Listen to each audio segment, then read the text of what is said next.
listeners. Welcome to Ithihasa, a Indic history podcast. And you're listening to episode 49 of the season Vijayanagara. This episode will be picking up from where we left in the last one. We shall unravel some puzzling questions surrounding the dramatic ascension of India's one of the most beloved rulers, Sri Krishna Deva Raya. Let us not delay anymore and come straight to a crucial question. Why did Salavatimma, who was the trusted minister of Veera Narasimha Raya, choose to ignore the orders of his emperor to blind Krishna Raya and ended up putting him on the throne? What would have been his motivation that made him take such a risk by trying to trick the dying emperor? Did Salavatimma have any ulterior motives? Or were they merely driven by ideals, his dharma towards the welfare of the empire, or his actions were the most pragmatic ones? First, let us look at the obvious clue, which is his name. As we saw in the previous episodes, the Salavas were the second dynasty of Vijayanagara, and who were replaced through a coup by the Tuluvas. So it wouldn't be surprising for Salavatimma, who was hailing from the Salava dynasty or the Salava ancestry, to have some resentment towards the supposed usurpers, which were the Tuluvas. Even though Timma might not have belonged to the royal line, or nor did he have any claim to the royalty, still his affiliation would have clearly lied with his Salava heritage. He probably had belonged to the elite political and warrior class of the Salava line. His experience and skills for navigating the corridors of Salava power during their heyday would have obviously made him a useful instrument for the Tuluvas. The Tuluvas who had replaced the Salavas as the new rulers of the empire. This is all too common even today, if one notices, in the modern democracies too. The presidents and prime ministers might be replaced either every 4 or 5 years after the elections, but the overall administrative class or the bureaucracy remains the same. This class is supposedly a useful lot for any incoming or incumbent head of the state, and understandably they cannot be replaced so easily. That is, in spite of the long-term damage they seem to do to a nation or to a democracy. Their knowledge of administering a vast democracy or a nation is not something that can be wished away by even a modern-day dictator who might have led an electoral coup. So it probably was the same case with the elite Salava political and bureaucratic class, to which Salavatimma belonged to and excelled in. It would have been entirely plausible that Salavatimma would have wanted to influence the new Tuluva rulers to an extent that he would be another major power player. And it might also have been that he would have found Krishna Raya or Krishna Deva Raya malleable enough to enact his own personal agenda while administering the empire in his name. To be fair to Salavatimma, it might have also been just the fact that Timma considered the young Krishna Raya as someone with the potential to be a great ruler. But then one might ask, wouldn't Salavatimma have been more powerful if he put Veera Narasimha's 8-year-old son on the throne, as it would have been easier to manipulate an 8-year-old ruler instead of a 22-year-old promising youth like Krishna Raya? It's a very valid question, and I think Salavatimma would have considered that option too. But he would have found that option extremely risky, considering the fact that there would have been no guarantee that he would have become the regent of the 8-year-old son of Veera Narasimha. And even if he did, the powerful rivals of Salavatimma would have done everything in their power to unseat him and directly undermine him, along with the child emperor himself. And this would have also made Krishna Raya a direct enemy of Salavatimma. In short, it was totally in the best interest of Salavatimma to be in the good books of Krishna Raya, who sooner or later would have become the emperor with or without the help of Timma. It made all the sense for Salavatimma to instead seize the initiative by refusing to execute the deadly orders of Veera Narasimha and put Krishna Raya on the throne instead. As per Rai Vachakmu, this very act of saving Krishna Deva Raya's life elevates Salvatimma in the eyes of the former. And Salvatimma becomes the most powerful right hand of Krishna Deva Raya for most of his rule, and with a larger than life influence on him. The question comes down to, did Krishna Deva Raya ascend the throne due to the wisdom and cunning of Salvatimma, or due to the wisdom of his stepbrother Veera Narasimha? Only one of them can be true, obviously. In my personal opinion, after looking at all the evidence so far and both the accounts, that is the account of Durjati or the Fernava Nunes, and a couple of other and the theories that we looked at in detail in the last episode, I cast my vote in favor of Salvatimma helping Krishna Raya theory. Now listeners might ask, why that theory? To solve this puzzle, I think we should look at the succession patterns before and after Krishna Deva Raya. That is the key here. If you remember the previous episodes on the collapse of Salva dynasty and the coup by Tuluvas, what did Salva Narasimha do when he was on his deathbed?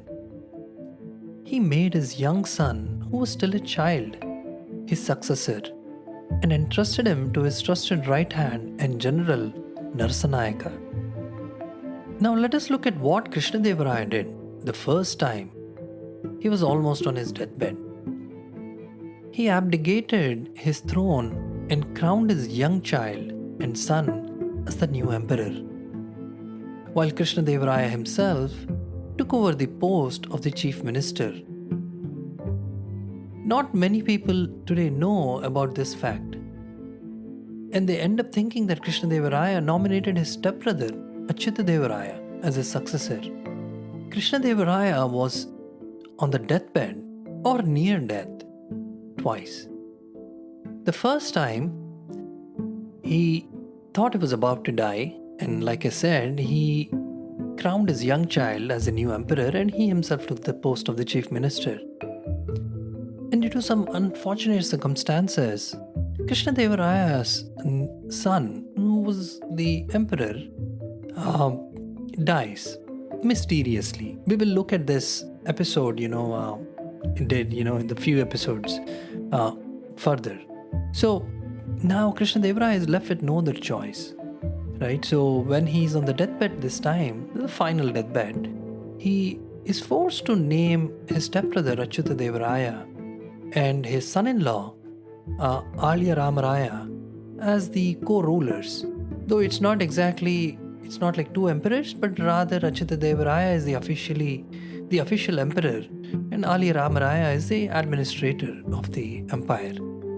The point I'm trying to make here is that for Krishna Deva Raya, Achyuta Deva Raya, who was his stepbrother, wasn't the first choice. Instead, he was Krishna Deva Raya's only choice after the supposed assassination of Krishna Deva Raya's young son, or who was the crowned emperor the first time. So, what is the pattern that we see here? The dying emperors or rulers almost always nominated their own spawn as their successor, in spite of knowing deep down that crowning a small child was a terrible idea, especially when there were other powerful candidates and factions that would either tear the empire apart or just do a coup against the sitting duck, the child emperor. The other pattern was the sitting emperors were pretty much guarded against their own stepbrothers from their own dynasty, whether it's Veera Narasimha and Krishna Raya, or Krishna Raya and Achyuta Deva Raya, or Deva Raya II from Sangama dynasty and his stepbrother who tried assassinating him.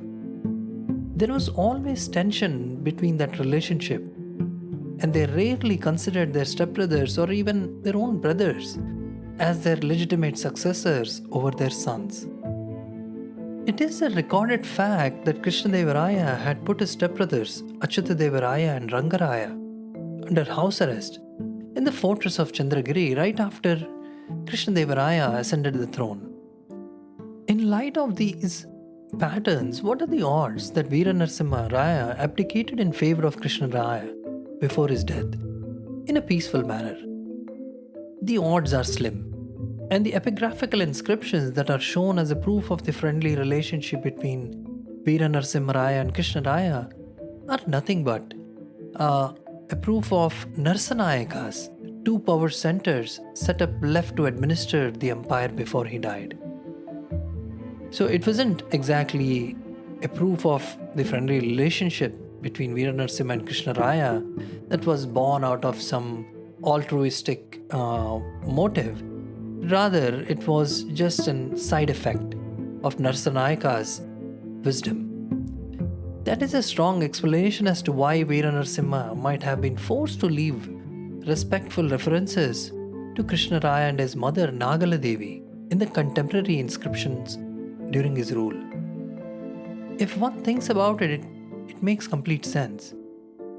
Just like two modern powerful political heavyweights belonging to the same political party might be silently jostling for the top job and still speaking in a glowing manner about each other in the public, they could be stabbing each other in the backs behind the curtains. Similarly, Veera Narasimha Raya and Krishna Raya might have been playing against each other behind the curtains while putting a show in front of the public. And this is exactly why I think the Saluva Thimma rescuing Krishna Raya theory, in the last moment by fooling the dying emperor, is a much more believable and credible account of Krishna Deva Raya's ascension to the lion throne of Vijayanagara. The exact date on which Krishna Deva Raya ascended the throne has not been discovered conclusively so far. It has been an approximation at the best. His predecessor, Veera Narasimha, was ruling on May the 4th, 1509 CE, and his rule very probably continued up until July the 22nd of 1509 CE. The earliest inscription of Krishna Deva Raya is dated July the 26th, 1509 CE. There is thus a short interval of 4 days between the latest date of Veera Narasimha Raya and the earliest date of Krishna Deva Raya. The death of the former and the succession of the latter to the throne must have taken place within this interval. As Krishna Deva Raya was considered a reincarnation of Lord Krishna during his times, it is not unlikely that the celebration of his coronation was put off until the Sri Krishna Jayanti, the birthday of Lord Krishna, which was around the corner. As the birthday of Lord Krishna of the year 1509 CE fell on 8th of August, it may be concluded that though Krishna Raya succeeded his stepbrother about 25th of July 1509 CE, his coronation was actually celebrated a fortnight later. And the condition of the empire was far from satisfactory at the time of Krishna Deva Raya's coronation. Although Fernão Nunes asserts in his accounts that the previous ruler, Veera Narasimha Raya, destroyed all the rebellious chiefs and confiscated their real estates, some of them were still at large, and the authority of the central administration was not very effective. Hence, to begin with, Krishna Deva Raya appears to have been involved closely in suppressing these rebellions and these rebellious chiefs for once and all, and then turning his attention towards the splinters of Bhamani kingdom and the Gajapatis of Orissa. The historical classics Raya Vachakamu and Krishna Raya Vijayamu dismissed the Ummattur campaign with a brief notice. Krishna Deva Raya is said to have captured both Ummattur and Sivasamudram within a single day. This obviously is a false propaganda. Whenever a crucial campaign is dismissed with a brief reference, then one can safely conclude that the contemporary scribes were indulging in whitewashing of the actual events that might have been a lot more painful and prolonged than what they claim to have been. Krishna Deva Raya obviously didn't suppress the powerful and rebellious chiefs of Ummattur and Sivasamudram in a single day, and this is supported by other evidence. It is stated in Kungudesa Rajakarlin Charitram the campaign lasted for 1 whole year, and this is also corroborated by the contemporary Portuguese writings and inscriptions. The earliest event connected with this campaign must have been the recapture of the fort of Penukunda, which had been captured by the rebel chief Gangaraja of Umattur. Sometime before December of 1510 CE, Krishna Deva Raya dispatched an army against Gangaraja in Penukunda, and it was captured before 1512 CE, with Gangaraja fleeing to the fort of Sivasamudram. It is said that Gangaraja made the fort of Sivasamudram his headquarters, where he collected forces and ammunition in order to make it more secure. Krishna Deva Raya, having laid siege to it, secured the alliance of a chief called Chikkaraya, who happened to have personal rivalry and grudges against Gangaraja. Krishna Raya pitched his camp on the slopes of the Preta and Gauri hills and invested in a siege for more than 1 year. At last he approached the Sivasamudram fort by a secret mountain pass and stormed the fort. Gangaraja, while fleeing from the approaching emperor's forces, accidentally drowned in a pool of the Kaveri river. After this, Krishna Raya destroyed the fort of Sivasamudram so completely that its site soon became a proper habitat for jackals and wild animals. After the total suppression of these remaining rebels, Krishna Deva Raya made arrangements for the administration of the newly conquered rebel territories. He is said to have made Srirangapatnam as its new capital and entrusted the administration of the provinces to 3 chiefs, Veerappa Gowda, Kempa Gowda and Chikkaraya. And he had his trusted officer, Saluva Govindaraja, as Srirangapatnam's first governor, overseeing the 3 chiefs. Once again, make a note here, his most trusted officer, Saluva Govindaraja. The name Saluva should ring bell. As his next step, Krishna Deva Raya arranged a strong army of 1 lakh to set out on a campaign to reduce the South Indian chieftains who used to revolt time and again for the last half century. He placed the army under the leadership of Vijayappa Nayaka and dispatched it via Vellore, which had brought a number of chieftains of Chittor and Tondai Mandalam to submission, paying tributes to his imperial authority. Thereon, the army marches over the chieftains of Pandya, Chola and Chera regions of Tamil country through Jinji and force them to acknowledge the supremacy of Vijayanagara kingdom and to pay their share of tributes. It is only after subduing and pacifying the faction of rebellious chieftains and vassals who were challenging Krishna Deva Raya's authority immediately after his ascension that the Raya was able to turn his full attention to the Muslim sultanates up north and the Gajapatis in the northeast. We have already seen in detail the epic battle of Raichur episodes, in which Krishna Deva Raya humbles and humiliates the Bijapuri Sultan Adil Shah after pitched battles. If you haven't yet listened to the Battle of Raichur mini-series, I would highly recommend checking it out. The events that took place in this crucial battle had far-reaching influence on the fate of Vijayanagara. It is said that Krishna Deva Raya, after ascending the throne, he spent a significant time within the Vijayanagara capital, learning the affairs of the empire and looking at the testaments and notes of the past emperors. Among these notes, he is said to have found one of Emperor Saluva Narasimha's notes, handwritten notes, in which Saluva Narasimha had desired that his successors should capture the 3 fortresses, which at the time of his death had remained in revolt against him, and which he could not in his own lifetime could conquer. These forts were those of Raichur, Mudgal and Udaygiri. Krishna Deva Raya was determined on the conquest of these forts. Whether the story of him reading Saluva Narasimha's handwritten notes is true or not, there can be little doubt that Krishna Deva Raya determined early on in his career as a ruler to punish, on the one hand, the Orisen Gajapatis who made incursions into the Vijayanagara territory, and had systematically aligned with the Mohammedans against the Hindu state of Vijayanagara. And on the other hand, Krishna Deva Raya wanted to once and forever conquer the debatable territory up north. We will look in depth at the fascinating campaigns of Krishna Deva Raya against the mighty Gajapatis in the next few episodes. Before we end this episode, I wanted to address one more aspect of Krishna Deva Raya's life. Just like the exact dates of his ascension to the throne, his birthday too is a bit of mystery.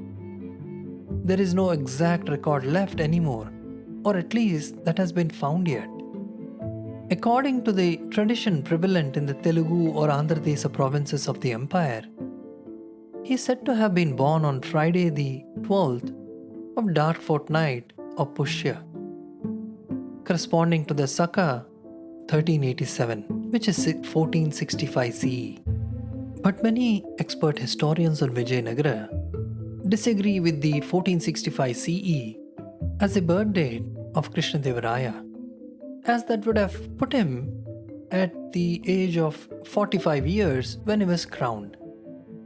On the contrary, according to more reliable contemporary accounts, Krishna Deva Raya was much closer to 45 when he died. He was very young. According to another tradition, Krishna Deva Raya is said to have been born in between Saka 1406 to 1409, which is in between 1484 to 1487 CE. This date appears nearer to the truth, as it is in agreement with the statement of the Portuguese traveller Fernão Nunes, who lived at Vijayanagara during the reign of Krishna Deva Raya. He wrote in his chronicles from personal knowledge that Krishna Raya was over 20 years. At the time, the unsuccessful attempt on his life was made by his stepbrother Veera Narasimha, which we had talked about in depth earlier. So it would have been safe to infer that Krishna Deva Raya should have been born in or about the year 1487 CE, and if so, when he died in 1530 CE, he should have been at a very young age of about 42 years old. And with this, we shall end this episode. In the next episode, we will look at the fascinating campaigns of Krishna Deva Raya against his arch rival from Gajapati kingdom. I sincerely hope the listeners enjoyed this episode. If you did, please hit the subscribe button and leave a rating and a review wherever it is that you're listening. A huge thank you for taking the time to listen to the show. I hope to see you soon in the next episode. Till then, this is Narendra Vikram, your host and narrator, signing off. Hope you have a great week ahead.